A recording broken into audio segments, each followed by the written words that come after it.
지난주에 내 안에 거하라에 대해서 우리가 생각을 했습니다. 근데 5절 마지막 부분, 이제 우리 기독교의 핵심이라고 할 수 있는 나를 떠나서는 너희가 아무것도 할 수 없음이니라. 어떻게 보면 너무 명쾌하고 기독교의 진리를 한마디로 요약할 수 있는 강렬한 이런 말씀이기도 합니다. 이 말씀 하나로 예수님은 누구고 인간은 얼마나 나약한 존재인가, 아무것도 할 수 없다. 물론 이성적으로 볼 때 우리가 모든 활동과 문명을 발전시켰는데 우리가 얼마든지 할 수 있다 이렇게 생각할 수도 있습니다만, 그런 이성과 지성도 다 하나님이 주신 것이었고, 특별히 예수님께서 나를 떠나서 너희가 아무것도 할 수 없음이라는 것은 어떻게 보면 이제 삶의 외적인 모습이 아니라 내적인 모습이겠죠. 어떤 질적인 아주 의미 있는 행복한 최고의 삶, 그것은 한마디로 말하면 하나님의 뜻을 사랑하고 따라가고 순종하는 삶입니다. 그런 삶은 인간이 할 수 없다는 거죠. 오직 예수님 안에 들어와야만 성경에 기록된 하나님의 말씀을 우리가 순종하며 많은 열매를 맺게 된다는 것입니다. 성경에 있는 많은 말씀은 인간이 순종할 수 있는 말씀은 하나도 없습니다. 외적으로 어떻게 순종할 수 있을지는 모르겠지만, 이것은 성령의 능력과 도우심이 없이는 인간의 힘으로는 성경에 있는 말씀을 우리가 순종할 수 없습니다. 내가 하나님의 말씀을 순종하지 못하는 것을 이제 안타까워해야 되는 것은 맞습니다. 너무 나를 자책하면 안 됩니다. 왜냐하면 그게 당연하니까요.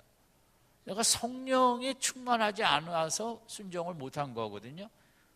문제를 성령의 충만 쪽에서 해결을 해야지, 내가 하나님 말씀을 순종하지 못한 쪽만 바라다 보면 이제 죄책감과 나를 좋게 여기기가 힘들죠. 그 방법, 예수 안에 있는 자는 성령을 주시고 그 성령의 능력으로 우리가 하나님의 말씀을 이제 하나하나 순종하며 나아갈 수 있는 것입니다. 그래서 오늘 본문에 너희가 나를 떠나서는 너희가 아무것도 할 수 없다는, 이제 그것은 특별히 말씀을 순종하는 부분에서 그래서 말씀을 순종해 하나님이 의도하신, 계획하신 이렇게 아름답고 영광스러운 삶 자체를 우리가 주님을 떠나서는 절대 살 수가 없다. 그것은 예수님께서 이 땅에 오신 가장 중요한 이유가 되기도 합니다. 유대교는 너무나 하나님의 말씀을 사랑하고 외적으로는 완벽한 종교에 가까웠습니다. 그들의 종교성과 그들의 모습은 우리가 뭐 늘 바리새인들을 비난하고 뭐 이렇게 하지만 그렇게 간단하지가 않았습니다. 그들은 너무 철저하게 하나님의 말씀과 또 탈무드까지 만들어서 순종하는 백성이었습니다. 그런데 예수님은 그렇게 보지 않았습니다. 그들의 외적인 종교성은 너무 탁월했는데 내면적으로 하나님의 말씀을 기뻐하고 말씀의 근본 동기, 말씀의 뜻, 그 말씀에 담겨진 하나님의 의도보다는 외적인 순종에 이렇게 너무 열심이었죠. 하나님의 아들께서 이 땅에 오셔서 이 부분 수정이 제일 중요했던 것입니다. 하나님을 열심으로 섬기는데 자기 중심적으로 외적으로 섬기다 보니까 하나님은 하나도 기뻐하지 아니하시고, 그래서 예수 안에 들어옴으로 십자가의 사랑을 체험하고 성령의 능력을 체험해서 하나님의 말씀을 기쁨으로 하나하나씩 순종해가는 이런 새로운 차원의 우리의 삶의 모습을 위해서 이 땅에 오신 거죠. 근데 오늘 본문은 나를 떠나서는 너희가 아무것도 할 수 없다. 이 말씀은 이제 좀 부정적인 각도에서 본 거죠. 나를 떠나면 할 수 없다. 그러나 주님의 의도는 이제 이걸 반대쪽으로 보면 내 안에 있으면 나와 함께하면 무엇이든지 할 수 있다. 우리가 이렇게 해석하는 게 또 본문에서 필요한 부분입니다. 결국 예수님이 이 땅에 직접 내려오신 것은 하나님의 아들께서 직접 오셔서 여러 가지 그런 이제 모욕과 냉대와 조롱과 뭐 이런 속에 또 형식적인 신앙 속에 무엇이 하나님이 가장 의도하시고 기뻐하신 삶인지 그 모습을 보여주신 것과 아울러 우리들도 그런 삶을 살 수 있게 하는 모델링을 보여주시고 너희들도 얼마든지 이런 삶을 살 수 있다. 그래서 오신 것이거든요. 십자가에서 우리를 구원하시고 천국을 가게 하기 위해서도 오셨지만 그러나 이 땅의 삶 자체 속에서 주님의 의도는 어떤 너무 죄 속에 형식주의 속에 뒹구는 인간에게 최고의 삶의 모습을 보여주시고 너희도 이렇게 살 수 있다. 너희도 포도나무 안에 내가 나무고 너희가 가지가 돼서 하나가 되어지면 나처럼 살 수 있다. 이 말씀으로 이제 이 부분을 같이 해석할 수가 있겠습니다. 나를 떠나서는 너희가 아무것도 할 수 없다. 그러나 내 안에 있으면 너희가 무엇이든지 할 수 있다라는 뜻이 이 본문의 중요한 의미로 할 수 있겠습니다. 우리 따라합시다. 내 안에 있으면 너희가 무엇이든지 할 수 있다. 그게 기독교거든요. 기독교는 예수님이 하신 것을 우리도 할 수 있다가 기독교입니다. 예수님은 예수님이고 나는 나고 이렇게 하면 이제 그 기독교의 의미가 아니고 예수님이 이 땅에 오셔서 왜 그런 육신으로 사셨냐? 예수님이 사신 것처럼 인간이 그렇게 살아야 또 행복하고 공동체 사회가 잘 될 뿐만 아니라 그 삶이 이제 복된 삶이거든요. 예수님처럼 사는 삶.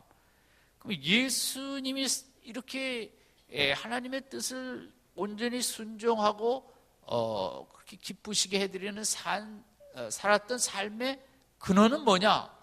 성경의 두 군데서 그 원인을 찾고 있습니다. 하나는 요한복음 3장 34절에 하나님께서 한량없이 성령을 아들 예수께 부어주셨다는 거죠. 성령을 한량없이 부어주셨기 때문에 예수님께서 하나님의 뜻을 다 행할 수 있는 삶을 사셨던 것입니다. 그래서 예수님이 새벽마다 나가 기도하시고 어떤 밤에 맞도록 기도하신 것은 예수님도 한량없이 성령을 받아야 하는 인간이 됐기 때문에 이제 그렇게 많은 기도를 통해 한량없이 받았다. 저는 성경에서 이 부분을 제일 부러워하고 사모합니다. 성령을 한량없이 부으셨다.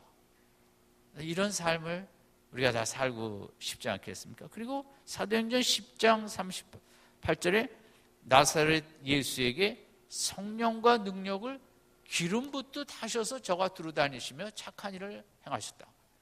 나사렛 예수, 인간을 이제 예수님이 인간으로 오셨다. 근데 예수님이 하나님의 뜻을 그렇게 온전하게 행할 수 있었던 것은 성령과 능력을 기름을 붓듯 부으셨기 때문에 예수님께서 그런 삶을 사셨다.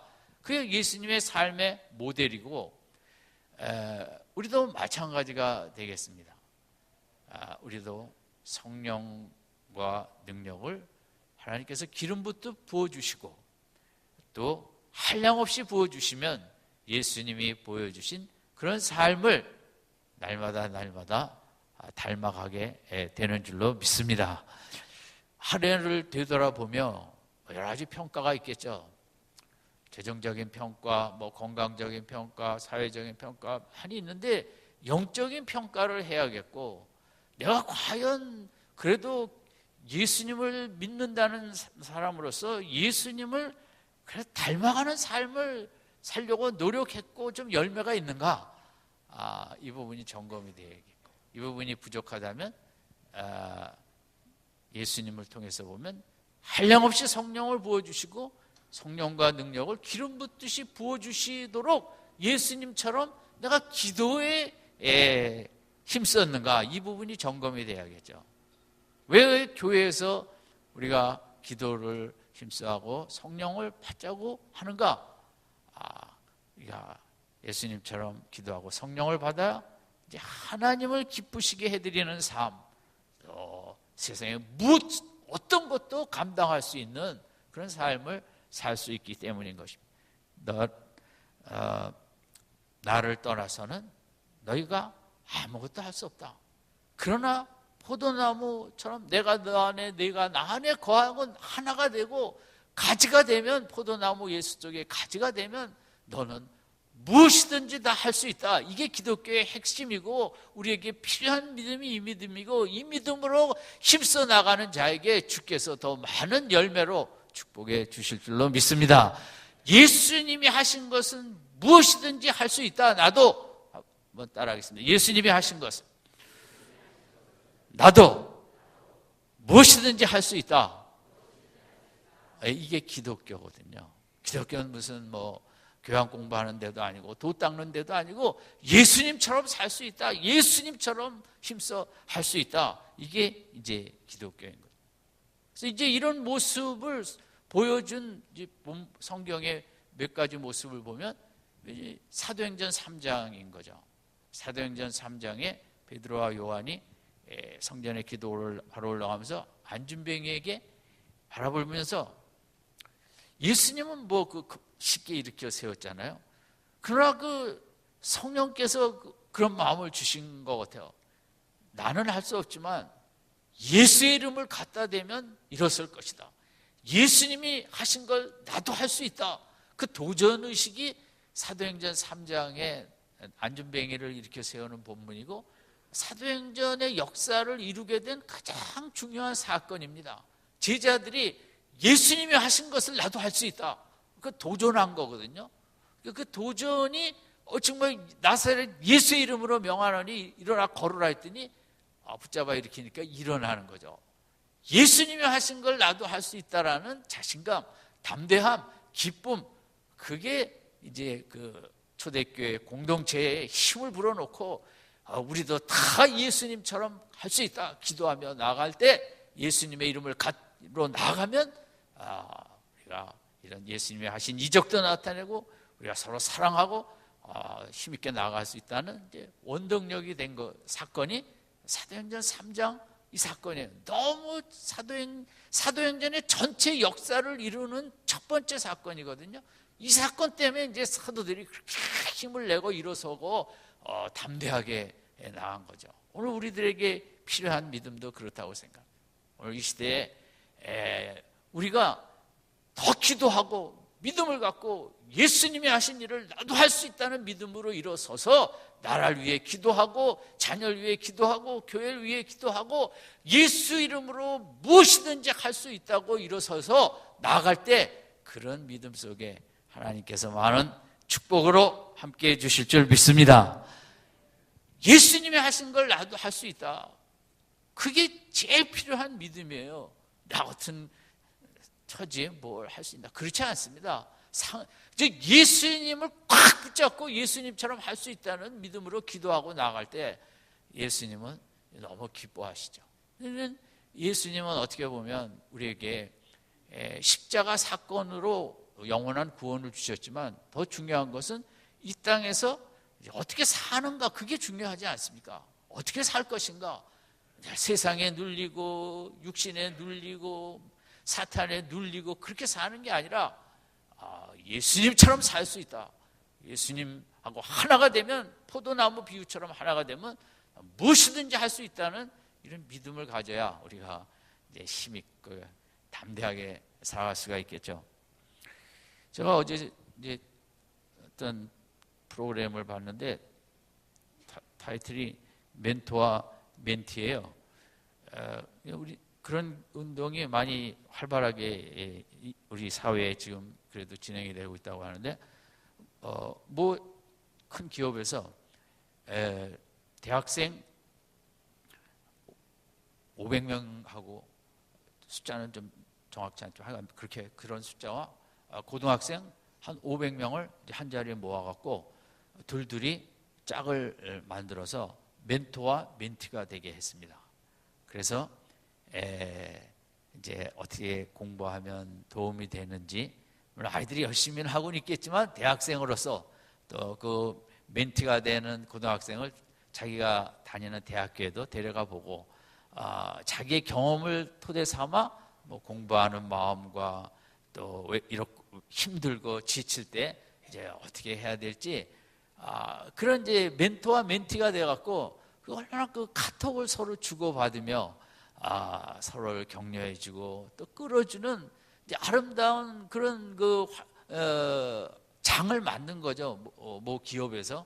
그러니까 이제 학생들이 너무 좋아하는 거예요.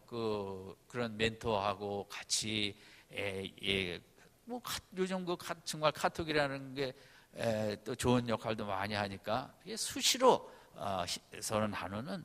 그래서 멘토처럼 나도 힘써서 멘토가 다니는 대학교에 들어가야겠다. 너무 좋은 것 같아요. 근데 그것뿐만 아니라 또 고등학생하고 이제 초등학생하고 또 그런 게 있어요. 멘토하고 멘티가 돼서 정말 초등학생들 엄마는 그냥 학원만 돌리는데 그 교육학자 얘기는 지금 우리나라 초등학생들이 제일 문제가 뭐냐면 믿어주는 사람이 없다는 거죠. 지지하는 사람이 없다는 거죠. 학교 선생님은 바쁘고 엄마 아빠는 왔다 갔다 한다는 거죠. 지지가 좀 어떨 땐 잘해줬다 또 마음에 안 들면 안 해줬다. 그러니까 초등학생들에게 진짜 필요한 거는 누가 든든한 자기를 지지해주고 힘내라 격려해주고 신뢰해주고 이런 사람이 있으면 아이들이 또 뭐 공부의 요령도 좀 가르쳐주고 그러면 잘 될 텐데 그냥 엄마 아빠 바쁘다고 학원만 돌려갖고는 안 된다는 거죠. 그리고 요즘 애들이 하나인 애들이 많으니까 이게 정말 누구한테 뭔가를 배울 수가 없는 거죠. 옛날같이 형제가 여럿이면 서로 이제 그런 걸 배울 수 있는데 혼자 엄마 아빠는 지지를 해줬다 안 해줬다 뭐 왔다 갔다 하니까 이게 좀 불안하고, 학교 가면 뭐 선생님이, 학원에 가면 뭐 선생님이 나를 그렇게 지지해 주냐, 그것도 아니니까 정말 초등학생들 여러분 집에 돌아가셔서 우리 자녀들을 정말 꾸준하게 지속적으로 그 사랑과 후원과 믿어주고 격려해주고, 이게 학원 다니는 것보다 더 중요한 일이다. 그리고 또 대학생들은 사회생활하는 이제 그런 분들하고 또 엮어주는 거예요. 멘토 멘티가 돼갖고 취업과 또 취업을 안 하면 또 창업은 어떻게 이제 하신 분들 그래갖고 이제 같이 하는, 저는 너무 이제 그 아름다운 모습을 보았어요. 우리 사회가 힘들지만 이렇게 정말 어린 초등학생이나 고등학생과 대학생과 또 사회생활 하시는 분들, 이런 분들이 선후배가 서로 이렇게 끈끈하게 형제를 나누며 끌어주고 또 이렇게 위로도 해주고 방향도 제시해주는 그 멘토와 멘티의 프로그램을 제가 어젯밤에 너무 재밌어갖고 이렇게 한참 봤어요. 예수님도 마찬가지거든요. 크게 생각하면 물론 그분은 워낙 우주의 창조주시니까 뭐 우리가 감히 이렇게 관계를 맺기 어렵지만, 그러나 그분은 우리의 친구가 되어주시기 위해서 이 땅에 오셔서 우리가 겪어야 될 모든 걸 다 겪으셨어요. 왜?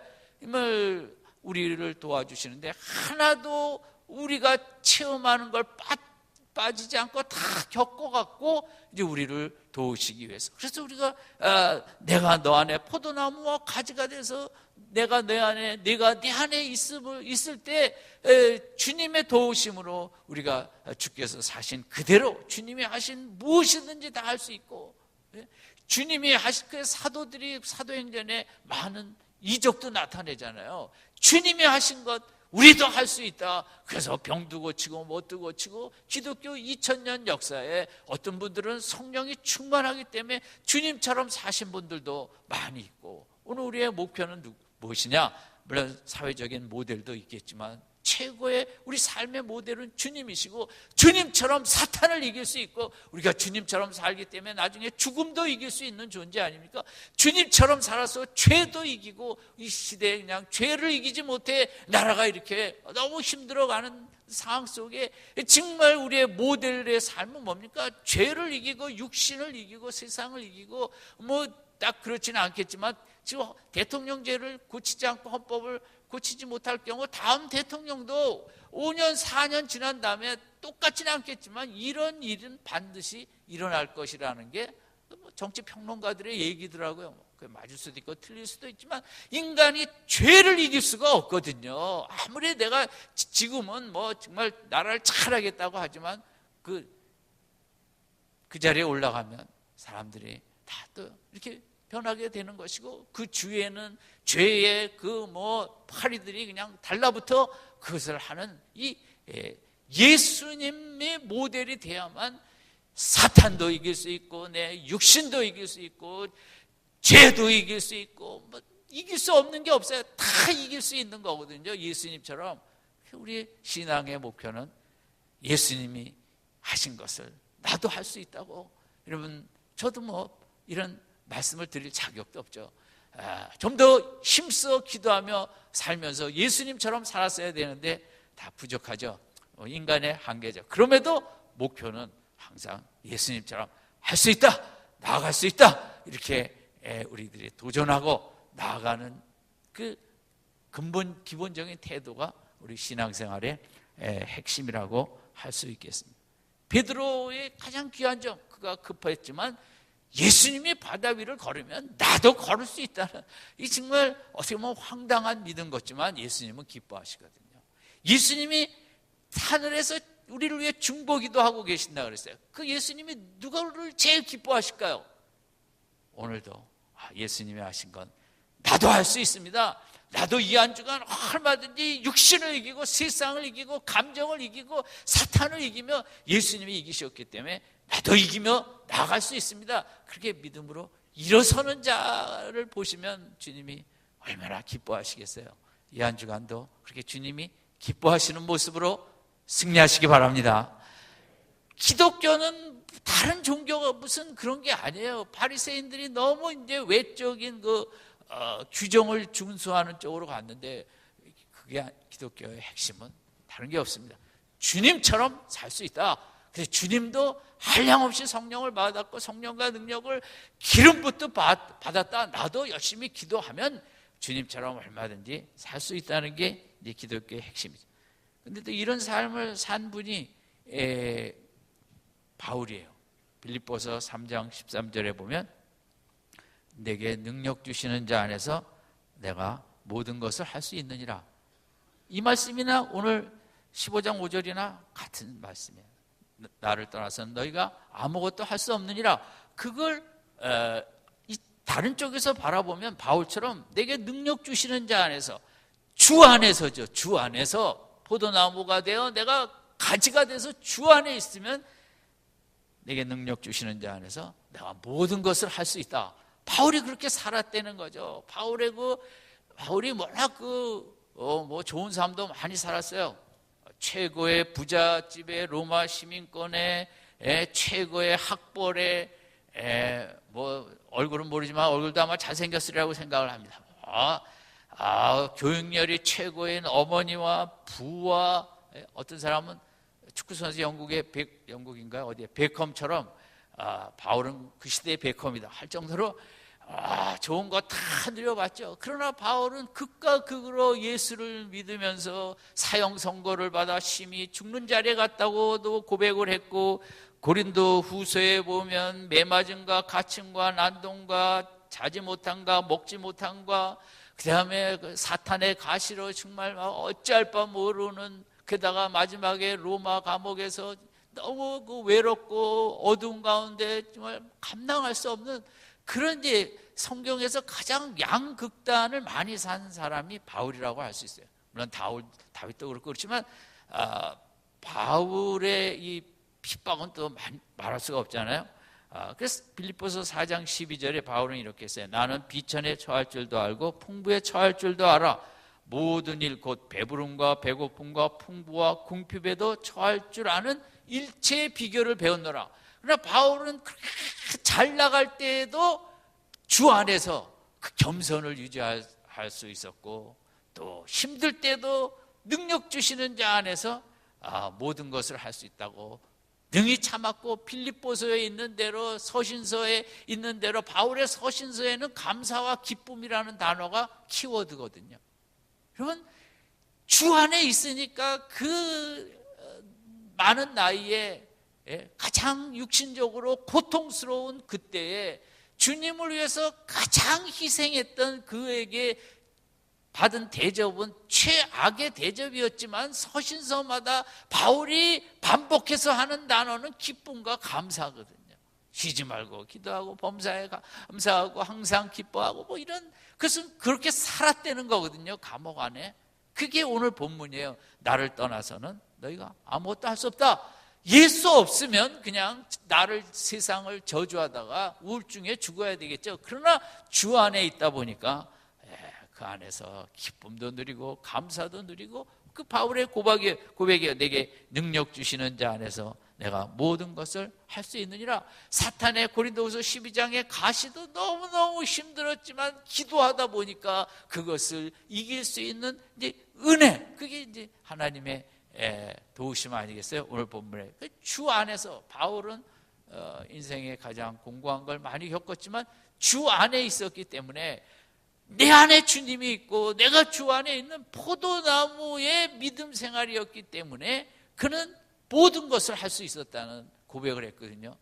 정말 부럽고, 우리도 기도 많이 해서 성령의 능력으로 충만해서 바울처럼 이 한 주간도 남은 생에도 어떤 곤고한 자리에 갈지라도, 또 뭐 어떻게 너무 좋은 자리에 갈지라도 그런 자리에서도 교만하지 않는 이제 바른 겸손한 삶, 힘들어도 그 속에서 낙심하지 않고 버티고 기쁨으로 감사하며 나가는 이 바울의 빌립보서 4장 13절의 삶, 내게 능력 주시는 자 안에서 내가 모든 것을 할 수 있느니라. 오늘 본문, 나를 떠나서는 너희가 아무것도 할 수 없습니다. 주 안에서 내가 어떤 것도 다 기쁨과 감사로 감당할 수 있느니라. 이런 남은 생의 믿음 생활 되시기 바랍니다. 그렇게, 그런 생활을 위해서 이렇게 빨아들인 거죠, 바울이. 힘든 속에서도 그저 예수님도 마찬가지 아니에요. 새벽마다 밤이 맞도록 그저 기도한 것은 내 힘으로 할 수 없기 때문에, 내 힘으로 살 수 없기 때문에, 내 힘으로 숨이 쉬어지지 않기 때문에, 너무 답답하기 때문에 그 주님 하나님 앞에 기도하며 관이 확 열려갖고, 이런 우리 혈관에 뭐가 많으면 많은 질병에 걸리죠. 하나님과 우리 사이에 포도나무처럼 그 관이 막힘이 없어 그것을 마음껏 끌어들여 그렇게 영적으로 강한 삶을 살았다. 이게 이제 우리가 부러워하는 바울의 모습입니다. 그 기사 중에 미국이 왜 이렇게 부자가 된 나라가, 강국이 됐느냐, 경제 강국이, 지난번에 잠깐 제가 이제 영국과 미국의 관계를 언급한 적이 있는데, 그 영국이 산업혁명으로, 특별히 뭐 그 방직물 이런 거 산업, 또 여러 산업이 이제 유럽에서 이제 가장 앞서가게 됐다 그랬지 않았습니까? 그게 이제 개신교들이 프랑스나 뭐 스페인이나 이런 데서 이제 핍박하다 보니까 영국 쪽에서 다 끌어들여 갖고 그 개신교의 좋은 기술이 이제 영국의 산업혁명을 꽃피웠는데, 미국이 가만히 있다 보니까 영국이 너무 부럽고, 우리도 좀 잘 살아야겠는데, 미국도 좀 더 강해져야겠는데, 길이 영국의 기술을 빼오는 수밖에 없다. 길이 그거밖에 없다. 그래서 이제 영국에서는, 그래서 그 방직물이니 뭐니 이런 기술자들은 이민을 못 가게 딱 법적으로 해놨는데도 불구하고, 미국에서 대통령과 뭐 토마스 제퍼슨, 뭐 벤자민 프랭클린 막 이런 사람들이 영국에 가서 기술자들 빼오는데, 그게 밀수랍니다.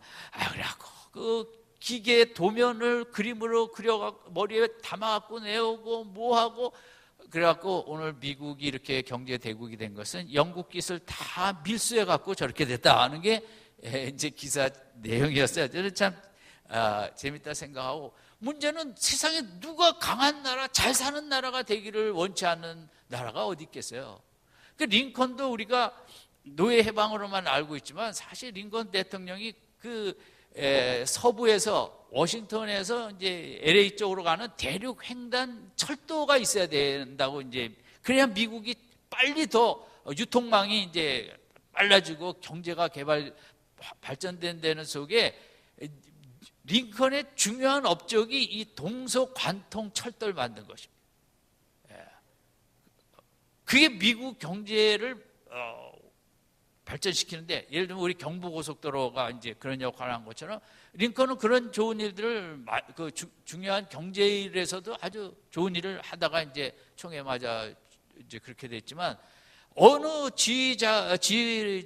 리더든 뭐 내 개인든 다 우리나라가 강하기를 원하고 좀 더 힘 있는 나라, 경제 대국, 군사 대국 뭐 다 이런 강국이 되기를 원해서 이제 그렇게 그런 나쁜 짓이었지만 대통령까지 미국에서 나서갖고 그 기술을 빼오는데 뭐 별의별 일을 다 했다니까 참 우리 할 수 없다고 생각해요. 우리도 반도체 기술도 삼성도 마찬가지인데, 그게 일본에서나 그때 반도체 이병철 씨가 한다고 할 때 다 웃었대잖아요. 웃는 게 아니라 뭐 비웃음이었겠죠. 그러나 일본이고 보내갖고 누가 도면을 보여주겠어요? 그냥 대충 보여줄 때 가서 그냥 눈으로 사진을 찍어갖고 그냥 요만큼씩 찍어갖고 그 기술을 빼앗아갖고 이제 빼와서 그걸 개발시킨 것이 하다 보니까 이제 이렇게 된 거죠. 그럼 저는 당연하다고 생각합니다. 우장춘 박사 그 씨 없는 수박분인데 그분이 정말 당시로는 일본에서 노벨상에 이를 정도로 아주 대단하신 분이었어요. 그분이 우리나라 지금 배추도 이게 지금 아주 맛있는데 그분이 오기 전까지 너무 별 볼 일 없어갖고 겨울에 너무 힘들었다는 거죠. 연구를 하고 일본에서 올 때 몰래 씨앗들도 좀 갖고 오고 일본에서 못 나가게 했거든요. 너무 기술적이 아니고. 그분이 통일벼라고, 지금 우리가 뭐 쌀을 잘 안 먹지만 제가 어릴 때는 그 통일벼 뭐 그거 만들어냈다고 뭐 난리가 났던 적이 있거든요. 그래갖고 우리가 그분의 보릿고개 못 사는 이 나라 잘 먹어야겠다고 이제 마지막 평생에 그 통일벼와 그 뭐 배추니 뭐니 너무 많이 연구를 많이 하셨죠. 그분이 제가 보니까 이래요. 이제 그 배추도 좋은 품종을 만드는데 이제 연구원들하고 연구하는데 이분도 그냥 쉬질 않고 1년 내내 일하고 밑에 사람도 너무 고달픈 거예요. 이 우 박사님 밑에서. 그러니까 좀 하루 좀 쉬고 오겠습니다. 그랬더니 이 우장춘 박사께서 나한테 물어보지 말고 저기 배추한테 가서 물어보라고. 쉬고 와도 되냐고. 정말 이분은 이 가난한 나라 정말 좀 더 잘 먹히기 위해서 그 배추가, 우리나라 배추가 좋고, 요즘도 우리 뭐 조그만 좋은 배추는 중국에서 다 수입을 해간다잖아요. 그 좋은 배추가 있어갖고. 이러면 우리가 잘 살기 위해서, 좀 강대국이 되기 위해서 사업하시는 분도 그렇죠. 이왕이면 더 정말 잘하기 위해서 벤치마킹도 하고 좋은 회사 가서 어떻게 운영을 하는지 보고, 치킨집 하시는 분도 어떤 소스인지 어떻게 튀겼는지 그 잘하는지 그 버린 쓰레기통에서 다 주워다가 그걸 분석하고 뭐 해갖고 이렇게 하니까 바삭바삭하구나. 그렇게 해서 정말 우리가 다 잘 살기 위해서, 더 강하기 위해서 다 노력하는 것처럼 영적으로도 마찬가지라는 거예요. 우리가 세상적인 욕심들은 우리가 다 충분한데, 영적으로도 정말 이 세상 사랑하면서 예수님처럼 정말 죄도 이기고 좀 바른 길도 가고 남도 살릴 수 있고 나의 마음에 평안도 가득하고 정말 기쁨도 가득하고 이런 삶을 살기 위해서, 이것은 내 힘으로는 안 된다. 여러분, 내 힘으로는 안 됩니다. 정말 예수님과 하나가 돼야 된다. 포도나무가 미호가 돼갖고 그와 하나가 돼서 성령의 능력이 이렇게 한량없이 부어지고 우리 속에 역사할 때 나도 예수님처럼 살 수 있다고. 여러분, 이 한 해 우리 이 아침만큼은 내가 예수님을 그렇게 흠모하고 예수님처럼 살 수 있다고 매달리고 기도하고, 예수처럼 이기게 하소서, 예수처럼 그런 관점을 갖고 들에 핀 백합화를 보고도 너무 아름답다고 뭐 해외여행 안 가도 거기서 막 그냥 감동 도취하는 왔다 갔다 하는 새 한 마리를 봐도 예수님이 내 인생 책임지신다는 그런 확신 속에 기쁨과 평안과 그런 것들이 가득했는지 우리 되돌아보며 내가 예수 중심의 예수님처럼 살려고 몸부림쳤는가? 예수님과 하나가 되었는가? 예수님이 할 수 있다면 나도 할 수 있다고 덤벼들고 기도에 힘썼는가? 한 해를 우리 되돌아보며 회개할 건 회개하고 새 출발할 수 있는 우리들 될 수 있기 바랍니다. 교회는 100년 왔다 갔다 해도 소용이 없어요. 형식주의로는, 종교성으로는 정말 예수처럼 살겠다고 달겨들고 몸부림치는 이게 진짜 신앙생활이지. 그냥 왔다 갔다 해갖고는 1000년 다녀도 별 열매가 없습니다.